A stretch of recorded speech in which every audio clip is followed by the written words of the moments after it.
Yes, discipline లేని వాళ్ళు ప్రతి ఫీల్డ్లో కొట్టుకెళ్ళిపోయారు. Not just trading. ఒక మనిషి తనని తాను గెలిచినప్పుడే ట్రేడింగ్ గెలవగలడు. సాఫ్ట్వేర్ కంపెనీలు కొన్ని లక్షలు వచ్చాయి, కానీ కొన్నే నిలబడ్డాయి. విప్రో, టీసీఎస్, సీఈఓలు చాలా మంది అయ్యారు, కానీ కొందరే కనబడ్డారు.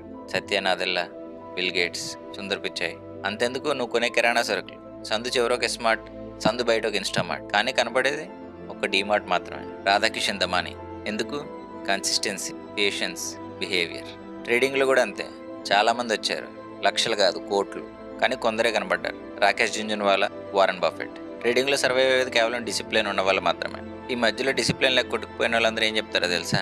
కిరాణా కొట్లకు పెద్ద డిమాండ్ లేదురా, అందరూ ఆన్లైన్లో కొనేస్తున్నారు. సాఫ్ట్వేర్ కంపెనీ పెట్టి నష్టపోయానురా, పెద్దగా ప్రాజెక్టులు రావట్లేదు, కాంపిటీషన్ చాలా ఎక్కువ. ట్రేడింగ్ చేయకరా, అది మనలాంటి వాళ్ళకి కాదు. ట్రేడింగ్ ఒక గ్యాంబ్లింగ్ రా, అందులో డబ్బులు పోతాయి. ఎస్, డిసిప్లిన్ లేని వాళ్ళు ప్రతి ఫీల్డ్లో కొట్టుకెళ్ళిపోయారు. Not just trading. ఒక మనిషి తనని తాను గెలిచినప్పుడే ట్రేడింగ్ గెలవగలడు.